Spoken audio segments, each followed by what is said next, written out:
Doctor صاحب مثانے میں گرمی ہو تو کون سی چیز استعمال کرنی چاہیے؟ مثانے کے مریض متوجہ ہوں، مثانے کی گرمی کو ختم کرنے کے لیے اگر آپ چاہتے ہیں غذائی علاج ہو تو اس کے لیے سب سے بہترین جو چیز ہے نباتات میں سے، سبزیوں میں سے، وہ شلجم ہے۔ شلجم بکثرت کھانا چاہیے۔ زمانہ قدیم میں دیکھا جاتا تھا کون سی جڑی بوٹی، کون سی سبزی کی شیپ، اس کی شکل انسان کے کس عضو کے ساتھ ملتی جلتی ہے، تو شلجم کی شکل مثانے کے ساتھ مشابہت رکھتی ہے، تو یہ سمجھا گیا کہ شلجم یہ مثانے کے لیے مفید ہے۔ طبی کتب میں، زمانہ قدیم کی کتب میں پھر لکھا گیا کہ اس پر سرچ ہونی چاہیے، تو ان لوگوں نے پھر تحقیق کی تو یہ واقعی ثابت ہوا۔ بعد میں پھر فلاسفہ نے اس کا مزاج سمجھا اور اس کے مزاج کو سمجھ کر اس کو استعمال کروایا تو مثانے کے مریضوں کے لیے یہ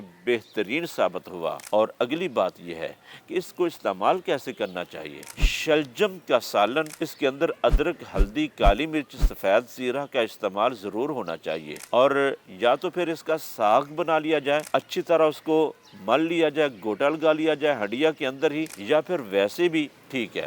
تو بہرحال شلجم کا استعمال مسلسل اگر کیا جائے تو اس سے مثانے کی گرمی ختم ہو سکتی ہے۔